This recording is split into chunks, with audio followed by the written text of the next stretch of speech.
Namaste and welcome back to your channel.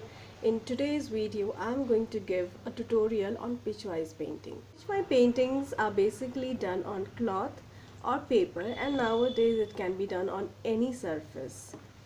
And basically it is to narrate the tales of Lord Krishna to the illiterates. Paintings originated in Rajasthan state in a very small town, Aurangabad and Natharwada. A quick reminder to all of you, if you haven't yet subscribed my channel, please do consider subscribing my channel. Like the video if you like it. So guys, I have already traced the design on the cloth with the help of a carbon paper.